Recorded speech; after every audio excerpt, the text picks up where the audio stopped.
الحمدللہ رب العالمین والصلاة والسلام علی رسولہ الکریم اما بعد فاعوذ باللہ من الشیطان الرجیم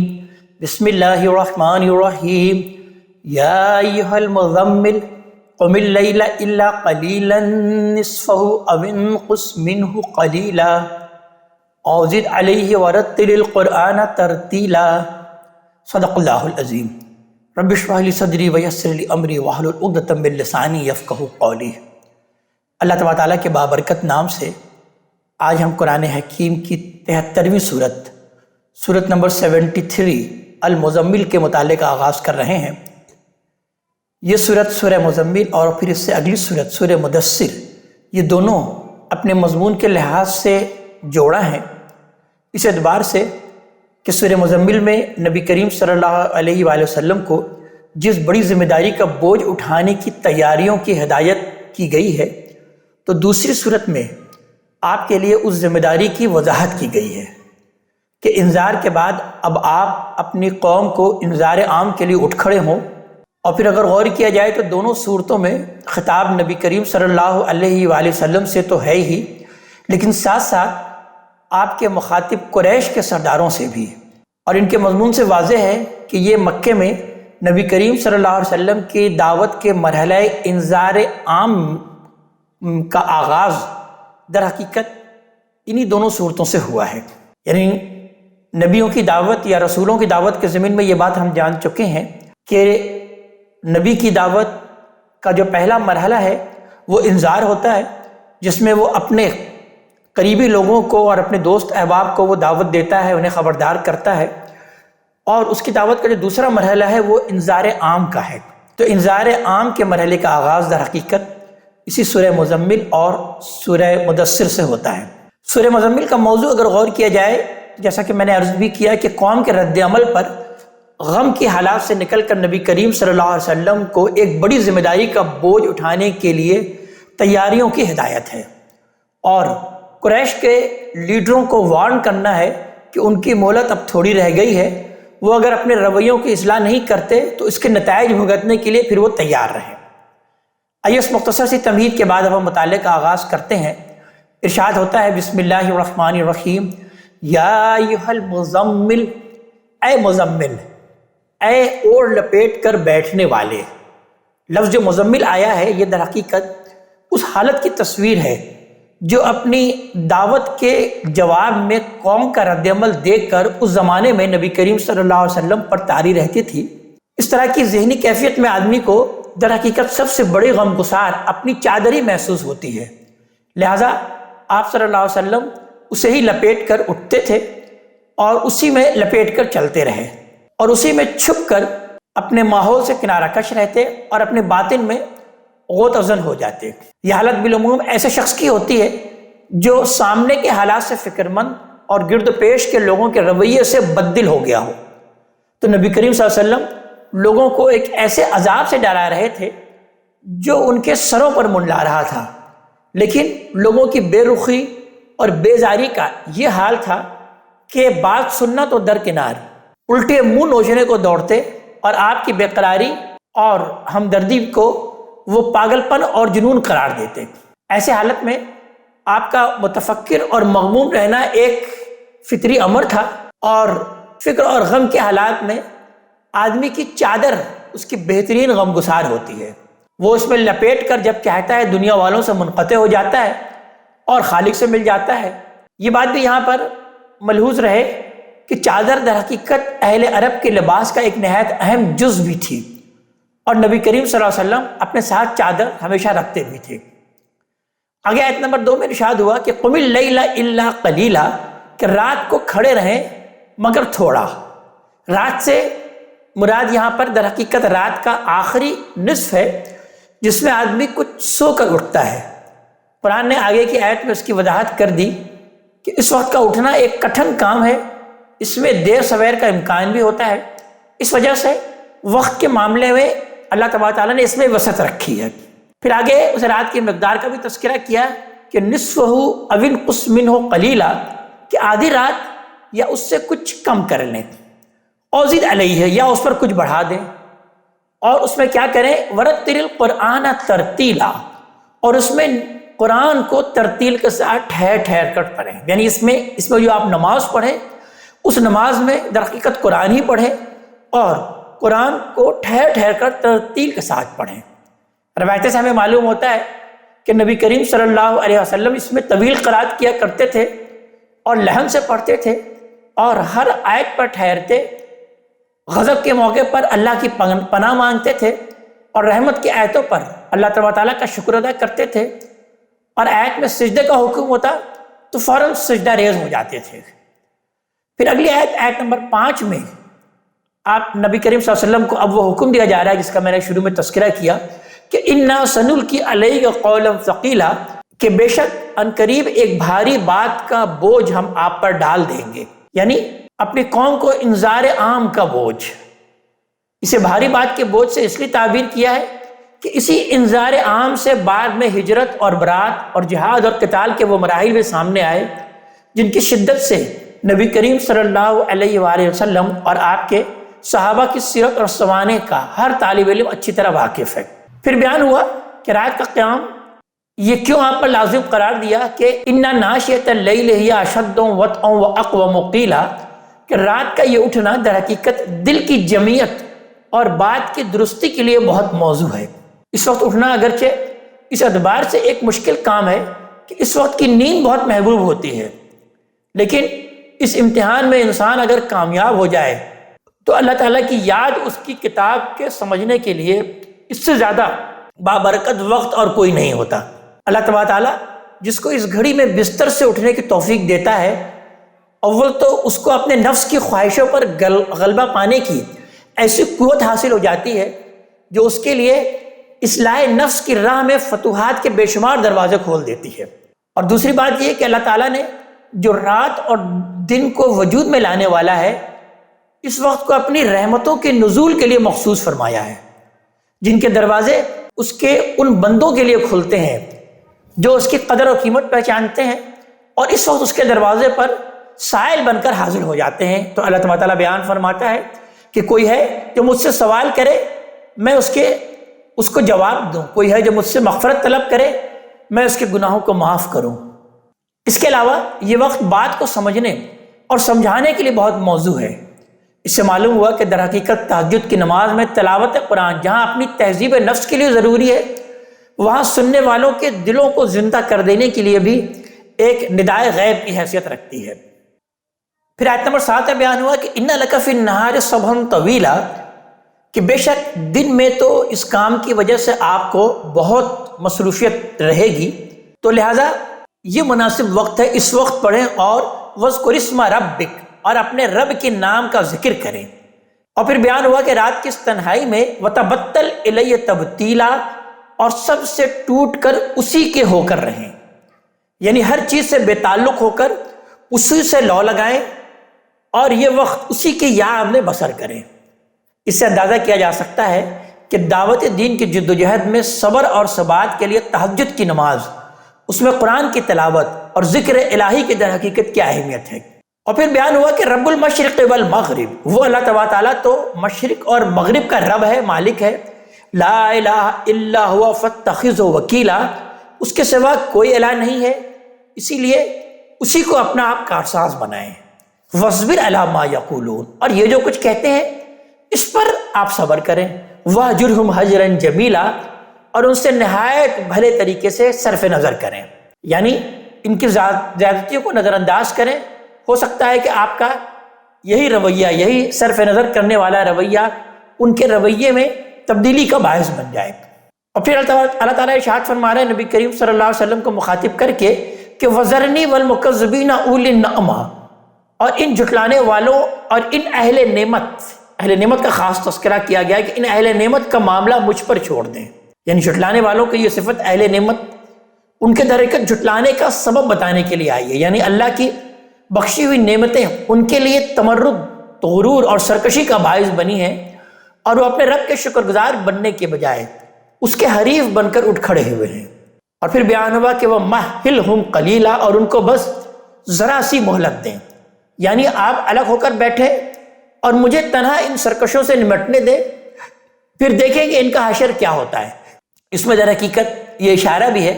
کہ ان جھٹلانے والوں کی تباہی میں کچھ دیر ہو رہی ہے، تو اس کی وجہ یہ ہے کہ ابھی ان کے اندر آپ موجود ہیں۔ سنت الہی یہ ہے کہ جب تک پیغمبر قوم کے اندر موجود رہتا ہے اس وقت تک قوم پر عذاب نہیں آتا۔ آپ چھوڑیں تو پلک جھپکتے ہی چشم زدن میں ان سرکشوں کا تیا پانچا ہو سکتا ہے۔ یہ ان ظالموں کی بدبختی ہے کہ وہ آپ کو ایذا پہنچانے پر تلے ہوئے ہیں۔ ان کے عذاب کے مقابلے میں امان کی دیوار آپ ہی ہیں در حقیقت۔ اگر اس امان سے انہوں نے اپنے آپ کو محروم کر لیا تو پھر بھلا عذاب سے ان کو کون بچائے گا؟ ان لدینا انکالا، ان کے لیے یقیناً ہمارے پاس بھاری بیڑیاں ہیں، وہ جہیمہ اور آگ کا ڈھیر ہے، وہ طعامًا ذا غصہ اور گلے میں پھنستا ہوا کھانا ہے، وہ عذابًا علیم اور بہت دردناک عذاب بھی ہے۔ یوم ترجف الارض والجبال، اس دن جب زمین اور پہاڑ لرز اٹھیں گے، وکانت الجبال کثیبا مہیلا، اور پہاڑوں کا حال ایسا ہوگا کہ گویا ریت کے ٹیلے ہیں جو بکھرے جا رہے ہیں۔ انا ارسلنا الیکم رسولا شاہدا علیکم، پھر قریش کو مخاطب کر کے اللہ تعالیٰ نے بیان فرمایا کہ تمہاری طرف اے قریش مکہ ہم نے اسی طرح ایک رسول تم پر گواہ بنا کر بھیجا ہے، کما ارسلنا الی فرعون رسولا، جس طرح ہم نے فرعون کی طرف ایک رسول بھیجا تھا، یعنی تمہارے اوپر حق کی گواہی دینے والا بنا کر بھیجا ہے۔ یہ قرآن کی خاص طرح کا تعبیر ہے جو اتمام حجت کے معنی میں آتی ہے۔ اس سے مقصود یہ بتانا ہے کہ اللہ کا پیغمبر در حقیقت اللہ کی عدالت ہے جو گواہی قائم ہو جانے کے بعد اسی طرح حق اور باطل کا فیصلہ سنا دے گی جس طرح موسیٰ اور فرعون کے معاملے میں سنایا گیا ہے۔ تو فعصیٰ فرعون الرسول، پھر فرعون نے اس رسول کی نافرمانی کی، فَأَخَذْنَاهُ أَخْذًا وَبِيلًا، تو ہم نے اس کو بڑے وبال میں پکڑ لیا۔ فَكَيْفَ تَتَّقُونَ إِن كَفَرْتُمْ يَوْمًا، اس لیے اگر تم بھی نہیں مانو گے تو اس دن سے کس طرح بچو گے؟ یجعل الولدان شیبا، جو بچوں کو بوڑھا کر دے گی۔ السماء منفطر بہ، آسمان اس کے بوجھ سے پھٹا پڑ رہا ہے۔ کان وعدہ مفعولا، اور اللہ کا وعدہ تو شدنی ہے، ہو کر رہنے والا ہے۔ ان ھذہ تذکرہ، اس میں شک نہیں کہ یہ ایک یاد دہانی ہے، یعنی اس سے پہلے کہ یہ عذاب آئے یہ تمہارے لیے ایک یاد دہانی ہے۔ فمن شاء اتخذ الی ربہ سبیلا، تو جس کا جی چاہے اپنے رب کی طرف جانے کی راہ اختیار کر لے۔ اب یہ جو آخری آیت ہے جس پر یہ اس سورت کا پورا ایک رکوع بھی مشتمل ہے، ایک طویل آیت ہے، آیت نمبر 20، یہ در حقیقت اندازہ ہوتا ہے کہ یہ بعد میں نازل ہوئی۔ اس میں در حقیقت نماز تہجد کا جو حکم نبی کریم صلی اللہ علیہ وسلم کو دیا گیا تھا، یہ عام مسلمانوں کے لیے اس میں تخفیف کی آیت ہے، جو معلوم ہوتا ہے کہ ہجرت مدینہ سے پہلے کسی وقت نازل ہوئی، لیکن مضمون کی مناسبت سے اسی صورت کا پھر حصہ بنا دی گئی۔ اس تخفیف، اس رعایت کی ضرورت اس لیے پیش آئی کہ نبی کریم صلی اللہ علیہ وسلم کی اتباع کے شوق میں آپ کے بعض ساتھیوں نے یہ تہجد کی نماز اپنے اوپر لازم کر لی تھی، درحال ہے کہ نماز تہجد کا یہ حکم آپ کے لیے خاص تھا، اور اپنی قوم کو انذار کی جو ذمہ داری بحیثیت پیغمبر آپ پر ڈالی گئی تھی اس میں صبر و ثبات کے لیے دیا گیا تھا۔ آپ پر تو در حقیقت یہ فرض تھا، لیکن عام مسلمانوں کے لیے اسے ایک اضافی اور نفل نماز کے طور پر اللہ تعالیٰ نے جاری فرمایا۔ تو پھر اس طویل آیت میں اللہ تعالیٰ نے اس میں کمی اور رعایت بیان کی ہے، لہٰذا اس میں ارشاد ہوتا ہے کہ ہم نے اے پیغمبر جو آپ کو حکم دیا تھا کہ رات میں قیام کریں، کہ ان ربک یعلم، کہ آپ کا رب خوب جانتا ہے، انک تقوم ادنی من ثلثی اللیل ونصفہ وثلثہ، کہ آپ کبھی 2/3 رات کے قریب، کبھی آدھی رات اور کبھی 1/3 رات اس کے حضور میں کھڑے رہتے ہیں۔ وطائفۃ من الذین معک، اور ایک گروہ آپ کے ساتھیوں میں سے بھی۔ اب آگے بیان ہو رہا ہے کہ لوگوں کی ضرورت کے لحاظ سے واللہ یقدر اللیل والنہار، اللہ ہی ہے رات اور دن کی تقدیر ٹھہراتا ہے، یعنی ان کے تقاضوں اور مطالبات اور انسان پر ان کے اثرات کو مقدر کرتا ہے۔ علم ان لن تحصوہ، اس نے جان لیا کہ تم لوگ اسے نبھا نہ سکو گے۔ فتاب علیکم، تو اس نے تم پر عنایت نظر کی۔ فقرؤوا ما تیسر من القرآن، لہٰذا اب قرآن میں سے جتنا ممکن ہو اس نماز میں پڑھ لیا کرو۔ یعنی بیان کیا جا رہا ہے کہ وہ مشقت جو نبی کریم صلی اللہ علیہ وسلم پر ڈالی گئی اور ان پر لازم کیا گیا وہ اب تم پر لازم تو نہیں ہے، لیکن بہرحال جتنا بھی ممکن ہو سکے نماز میں یہ قرآن میں ہے تم اس میں سے پڑھ لیا کرو، اس لیے کہ الیبان سیکون منکم مرضی، اللہ تبارک تعالیٰ کو معلوم ہے، اسے معلوم ہے کہ آگے تم میں بیمار بھی ہوں گے، وآخرون یضربون فی الارض یبتغون من فضل اللہ،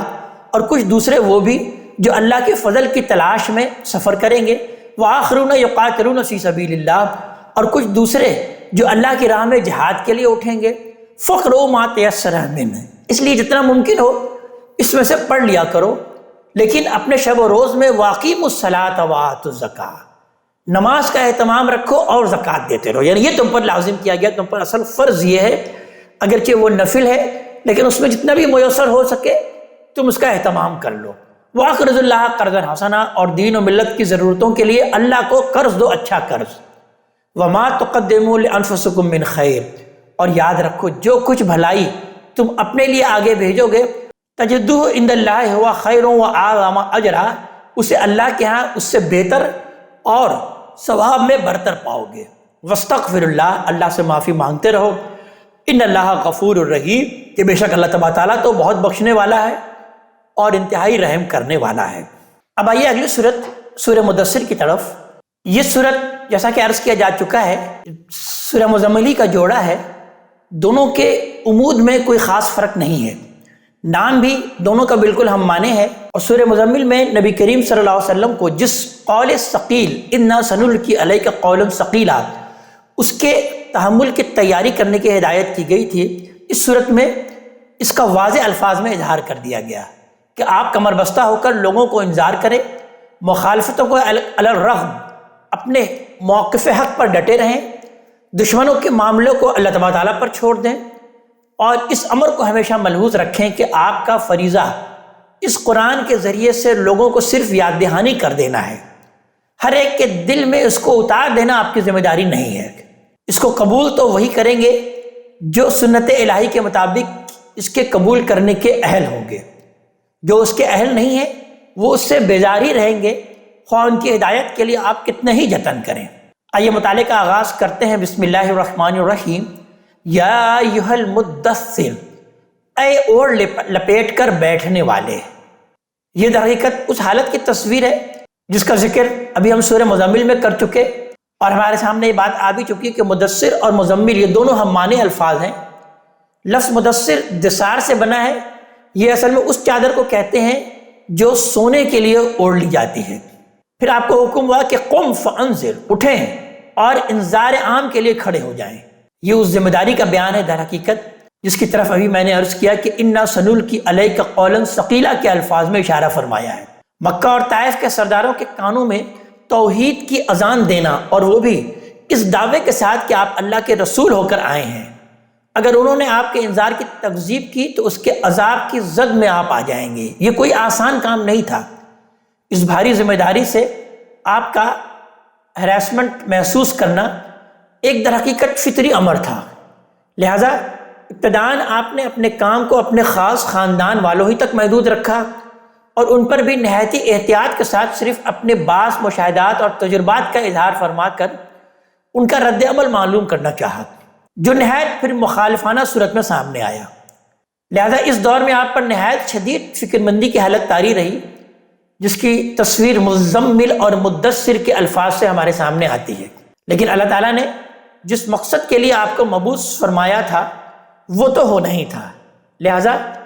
پہلے سورت سورہ مزمل میں آپ کو اس صورتحال کے مقابلے کے لیے تیاری کی ہدایت ہوئی، پھر اس صورت میں کمر باندھ کر انذار عام کے لیے اٹھ کھڑے ہونے کا حکم ہوا، اور پھر تیسری آیت میں بیان ہوا کہ وَرَبَّكَ فَكَبِّرْ، اپنے رب ہی کی کبریائی کا اعلان کریں، یعنی اعلان کریں کہ وہی اللہ تبارک تعالیٰ سب سے بڑا ہے، سب سے یگانہ ہے، یکتا ہے، بے ہمتا ہے، اس کے سوا جن کی بڑائی کا دعویٰ کیا جاتا ہے وہ سب کے سب باطل ہیں۔ وَثِيَابَكَ فَطَهِّرْ، اپنے دامن دل کو پاک رکھیں۔ لفظ ویسے ثیاب آیا ہے جس کے معنی در حقیقت کپڑے کے ہوتے ہیں، لیکن کلام عرب میں یہ اس مفہوم میں بھی آتا ہے جیسے ہم اپنی زبان میں دامن دل کہتے ہیں، تو ان الفاظ میں بھی استعمال ہوتا ہے، اسی لیے ترجمہ اس کے لیے یہی مناسب ہوگا، وَثِيَابَكَ فَطَهِّرْ، اپنے دامن دل کو پاک رکھیں۔ وَالرُّجْزَ فَاہْجُرْ، شرک کی غلاظت سے دور رہیں، ولا تمنن تستکثر، اور دیکھیں اپنی صحیح کو زیادہ خیال کر کے منقطع نہ کر بیٹھیں، وَلِرَبِّكَ فَاصْبِرْ، اور اپنے رب کے فیصلے کے انتظار میں ثابت قدم رہیں۔ مطلب یہ ہے کہ جب تک اللہ کا حکم نہ آ جائے، آپ یہ خیال کر کے کہ فرض دعوت ادا ہو گیا، اپنی قوم کو چھوڑ کر آپ نہیں جا سکتے۔ یہ ہدایت کیوں کی گئی ہے؟ یہ ہدایت در حقیقت اس لیے فرمائی گئی کہ رسول انذار کے جس فریضے پر مامور ہوتا ہے اس کے متعلق سنت الہی یہ ہے کہ اگر قوم اس کے انذار کی پرواہ نہیں کرتی تو ایک خاص مدت تک مہلت دینے کے بعد اللہ تعالیٰ اس کو لازماً ہلاک کر دیتا ہے۔ یہ مہلت اتمام حجت کے لیے ملتی ہے، اور اللہ تعالیٰ ہی بہتر جانتا ہے کہ کس قوم کو اس کے لیے مہلت ملنی چاہیے اور کتنی ملنی چاہیے۔ رسول کا فرض یہ ہے کہ وہ اس وقت تک اپنے کام میں لگا رہے جب تک کہ اللہ تعالیٰ کی طرف سے اس کے پاس یہ ہدایت نہ آ جائے کہ اس نے اپنا فرض ادا کر دیا۔ اب وہ قوم کو اس کی تقدیر کے حوالے کر کے اس علاقے سے ہجرت کر جائے۔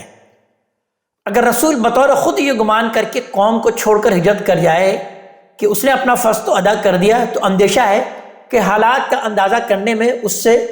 اسی طرح کی غلطی صادر ہو جائے جس طرح کی غلطی حضرت یونس علیہ السلام سے صادر ہوئی، جس پر اللہ تعالیٰ نے ان کو تنبیہ فرمائی اور ایک سخت امتحان سے گزارنے کے بعد ان کو پھر قوم کے پاس انذار کے لیے پھر واپس بھیجا، اور اس دوبارہ انذار سے اللہ تعالیٰ نے ان کی پوری قوم کو ایمان کی توفیق بخش دی۔ آگے آیت نمبر 8 میں بیان ہو رہا ہے کہ فَإِذَا نُقِرَ فِي النَّاقُورِ، اس لیے کہ جب سور پھونکا جائے گا،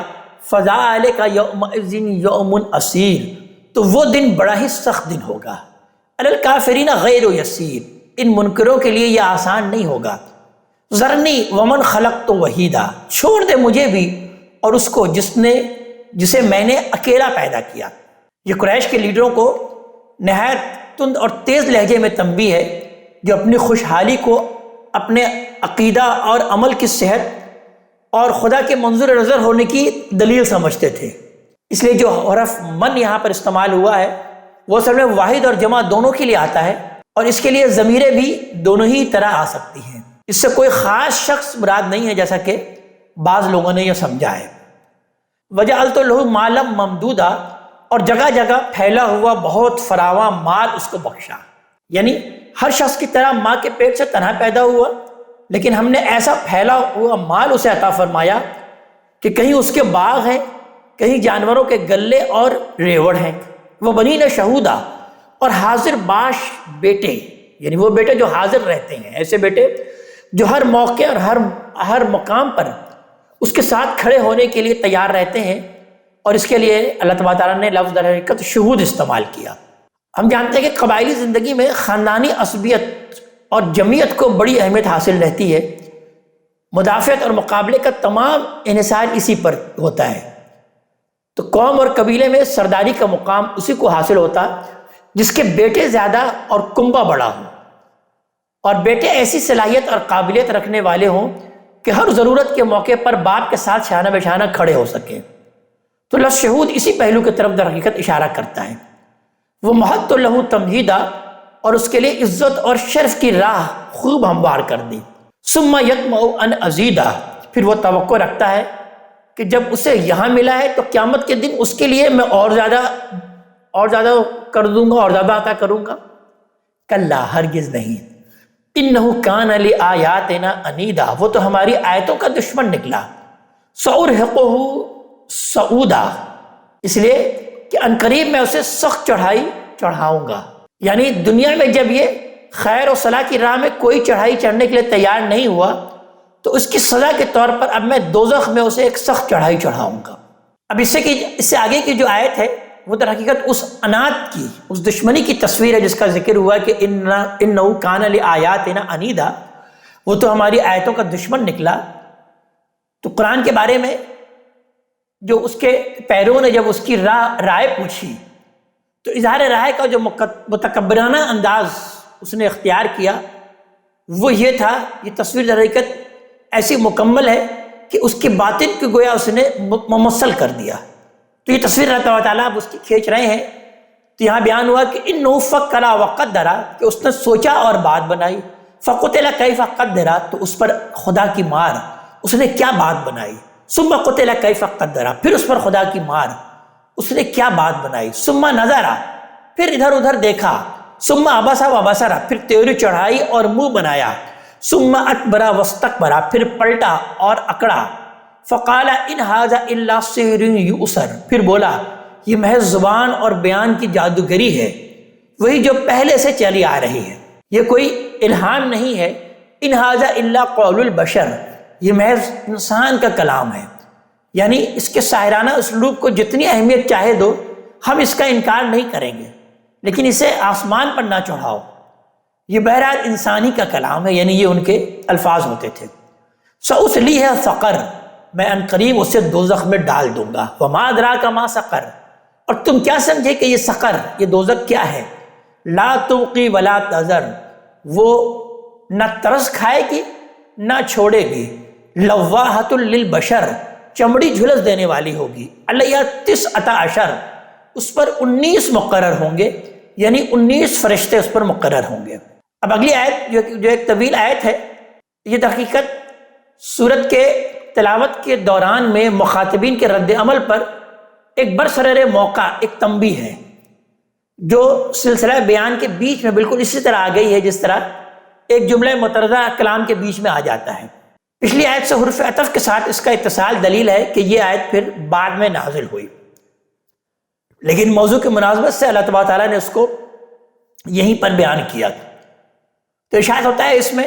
کہ وما جعلنا اصحاب النار الا ملائکہ، ہم نے دوزخ پر نہیں بھیجے، نہیں مقرر کیے مگر فرشتے ہی مقرر کیے، وما جعلنا عدتهم الا فتنة للذین کفروا، اور ان کی یہ تعداد صرف اس لیے بتائی ہے کہ اسے ان کافروں کے لیے، ان منکروں کے لیے آزمائش بنا دیں۔ لہٰذا دوسری آیت متشابہات کی طرح قرآن کی یہ بات بھی منکرین کے لیے یقیناً فتنہ بنی ہوگی کہ دوزخ پر 19 فرشتے مقرر ہیں۔ کسی نے کہا ہوگا کہ جب دوزخ میں فرشتے بھی ہوں گے تو پھر بھلا کیا ڈر، جس طرح وہ گزاریں گے ہم بھی گزار لیں گے، اور کسی نے کہا ہوگا کہ اگر 19 ہے تو پھر کوئی مسئلہ نہیں ہے، پھر کیا ہمیں ڈرنا، اتنی بے حساب مخلوق ہے جو کہ دوزخ میں ڈالی جائے گی، جن کی وعید سنائی جا رہی ہے، تو ان پر یہ 19 فرشتے بھلا کیا کریں گے، ہم دیکھ لیں گے انہیں۔ تو یہ اس طرح سے اس کا مذاق اڑاتے رہے۔ تو اللہ تبارک تعالیٰ پھر اس کا تذکرہ کر رہے ہیں کہ یہ ہم نے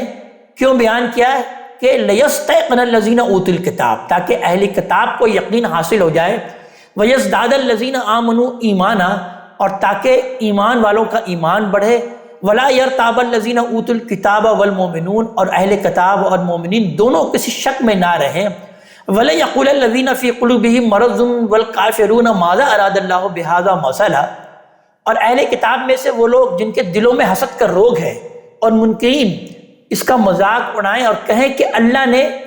اس بات سے کیا چاہا، یعنی در حقیقت یہ آزمائش کا نتیجہ ہے جو کہ اللہ تعالیٰ نے بیان فرمایا کہ سچے اہل کتاب کو اس سے یقین حاصل ہوگا اور ایمان والوں کا ایمان بڑھے گا، اور کسی شک میں وہ نہیں رہیں گے کہ اللہ کی بات ہی سچی ہے، اور منکرین حق باتوں کا سہارا لے کر اس کی مخالفت کر رہے ہیں، وہ کس قدر بے معنی اور لغو ہیں۔ حق اور باطل کی کشمکش میں بارہ ایسا ہوتا ہے کہ حق کے مخالفین کا رویہ اور اعتراضات کی لغویات اسی طرح ماننے والوں کے ایمان اور یقین میں اضافے کا باعث بن جاتی ہے۔ تو فرمایا ہے کہ منکرین اس کے برخلاف اللہ کی باتوں کا مذاق اڑا کر اپنے کفر میں اضافہ کر رہے ہیں۔ کذالک یضل اللہ من یشاء، اللہ تبارک تعالیٰ اپنے قانون کے مطابق جس کو چاہتا ہے اسی طرح گمراہ کر دیتا ہے، ویہدی من یشاء، اور جس کو چاہتا ہے ہدایت بخشتا ہے، یعنی اس قانون کے مطابق کہ گمراہ وہی ہوں گے جو اس طرح کی آزمائشوں میں اپنے رویے سے اپنے آپ کو گمراہی میں کا مستحق بنا لیں گے، اور ہدایت در حقیقت انہی کو ملے گی جو در حقیقت ہدایت کے سزاوار ہوں گے،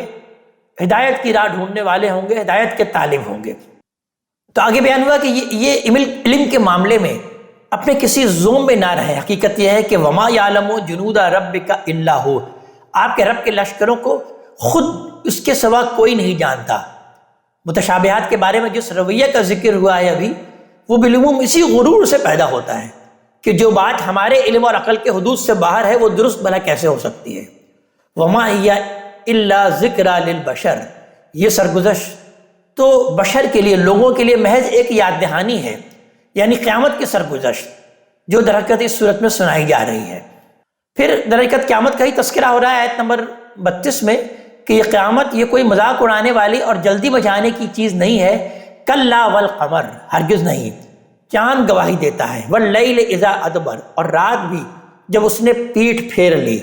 والصبح اذا اسفر، اور صبح بھی جب وہ روشن ہو جاتی ہے۔ انہا لاحد الکبر، کہ قیامت کا یہ ماجرا بڑے ماجروں میں سے ہے۔ نذیرا للبشر، انسان کی تنبیہ کے لیے سنایا گیا ہے۔ تو بیان ہوا کہ لمن شاء منکم ان یتقدم، تو تم میں سے ہر اس شخص کے لیے جو چاہے ماننے کے لیے آگے بڑھے، او یتأخر، یا رد کر کے پیچھے ہٹ جائے۔ کل نفس بما کسبت رہینہ، ہر نفس، ہر متنفس اس روز اپنی کمائی کے بدلے رہن ہوگا، یعنی جزا و سزا کے دن اس کا عمل ہی اسے چھڑائے گا۔ اگر کوئی اس ذوق میں مبتلا ہے کہ اس کا حسب اور نسب یا ربط، تعلق یا کسی کی شفاعت اسے چھڑا لے گی، تو اسے معلوم ہو جانا چاہیے کہ اس کا یہ ذوق محض ذوق باطل ہے۔ الا اصحاب الیمین، سوائے دائیں ہاتھ والوں کے، یعنی ان لوگوں کے جن کا نامہ اعمال ان کے دائیں ہاتھ میں دیا جائے گا۔ فی جنات، وہ باغوں میں ہوں گے۔ یتساءلون عن المجرمین، ان مجرموں کے بارے میں پوچھ رہے ہوں گے۔ ما سلککم فی سقر، وہ ان سے پوچھیں گے کہ تمہیں کیا چیز ہے جو کہ دوزخ میں لے آئی؟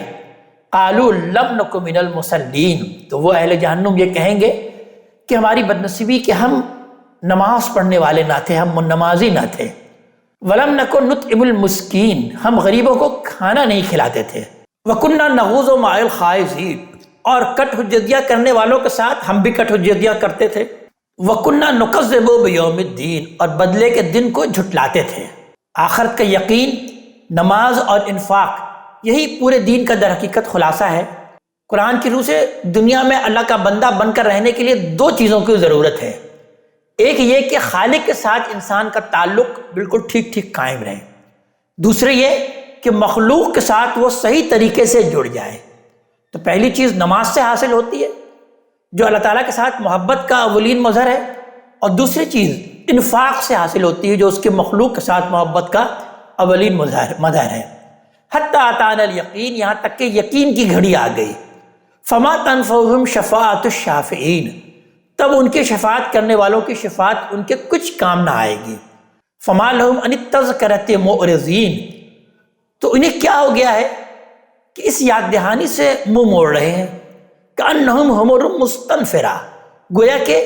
بتکے ہوئے گدھے ہیں۔ فرت من قصورہ، جو شیر سے ڈر کر بھاگ پڑ رہے ہیں۔ بل یرید کل امرئ منہم ان یؤتی صحفا منشرہ، بلکہ ان میں سے تو ہر شخص یہ چاہتا ہے کہ پیغمبر کے بجائے اللہ کی طرف سے براہ راست کھلے ہوئے صحیفے اسے پکڑا دیے جائیں۔ یہ در حقیقت وہی احمقانہ مطالبہ ہے جو سورہ الانعام کی آیت نمبر 124 سے بیان ہوا کہ ہم اس وقت تک ایمان نہیں لائیں گے جب تک کہ ہمیں بھی وہ چیز جو رسولوں کو ملی ہے اس طرح نہ ملے جس طرح ان کو ملی ہے۔ وَإِذَا جَاءَتْهُمْ آیَةٌ قَالُوا لَن نُؤْمِنَ حَتَّىٰ نُؤْتَىٰ مِثْلَ مَا أُوتِیَ رُسُلُ اللَّهِ، پھر آگے بیان ہوا آیت نمبر 53 میں، کلا، ہرگز نہیں، یہ نہ ہوا ہے اور نہ ہونا ہے۔ بل لا یخافون الآخرہ،